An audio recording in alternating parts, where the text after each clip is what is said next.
Alright, what's going on everybody? Welcome back to another video here on the channel. And today we got the 338 chapter spoilers for My Hero Academia. This one should be an interesting one because the name of the title for the chapter is The Story How We All Became the Greatest Hero Part 1. So without further ado, let's get into it. The chapter begins with Tsukauchi asking Sansa, the police cat, to shut Aoyama's mouth and tells Deku that he has no way to take his hand since he's tied up right now. He also says that no matter what the circumstances are, the crimes he committed under AFO will not be erased, and even if they assume that he won't explode, it's better to take him straight to the central hospital to be 100% sure. Tsukauchi asks the parents why they didn't warn All For One about the Camino raid, and they answer that their communications is only one way. Since he didn't contact them at the time, they couldn't have told him anything that they wanted to. Midoriya interrupts, saying that they are unlikely to find AFO on their own. Kaminari, Momo, and Mineta understand what Deku was thinking at the time. Aoyama is the only one capable of leading them to him. So I guess we kind of started to notice this in the previous chapters, that this would be a prime opportunity to see some real character development for Aoyama's character. Not only that, but he'll definitely play a crucial role in finding All For One, seeing as though he could definitely lure him out, unless All For One's probably smarter than that and then ends up tricking Deku, or I guess if you really think about it, he could also end up tricking All Might in some way, which could lead to his death. President Mike thinks that they're jumping the gun and that it's impossible to trust Aoyama in this current state, but Ida interrupts and says that mistakes were made and that they're water under the bridge. He says that they're also to blame for not being able to save his heart. At that point, what Ida himself wants the most is to hold the hand of his classmate who is crying in despair. Bakugo says that he's going to hit at least 5 howitzer impacts on Aoyama's face to make up for the kidnapping, and Sero tells him to stop because it's hard to tell if he's joking or not. And of course, as Bakugo tends to be, he's probably not kidding. Kirishima mentions the fact that Aoyama was asking his parents to stop, so it's obvious that he doesn't want to obey All For One. Just as they didn't blame Deku for hiding that he had multiple quirks, the best thing to do with Aoyama is to accept him back. Detective Tsukauchi then starts talking to Aoyama's parents and tries to see what the most rational choice at the moment would be, but he is interrupted by Aizawa, who is watching everything through video call on the iPad that President Mike was holding. He asks Deku directly if he has a specific plan in mind, but Deku says no. Aizawa then tells Tsukauchi himself that he is too to blame for not realizing it sooner, and that he agrees with the student's decision. He talks to Aoyama directly and says that he does not intend to expel him from UA. However, he instructs Tsukauchi to cover the ears of Aoyama because he wants to discuss a plan with the rest of the class. We then see a page showing the reactions of the students' faces to what was said, and everybody pretty much appears shocked. Tsukauchi says that they would need to investigate certain places first and ask the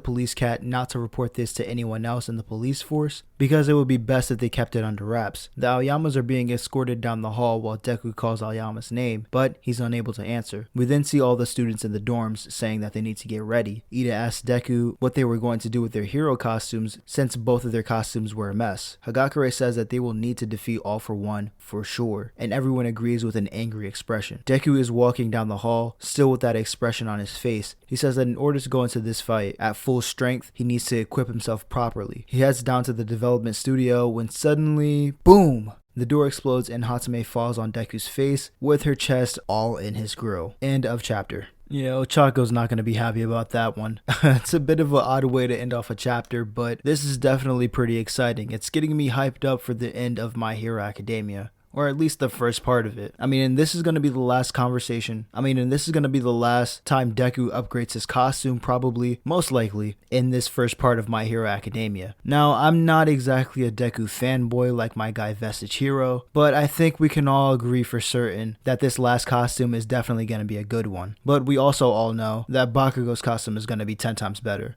Just saying.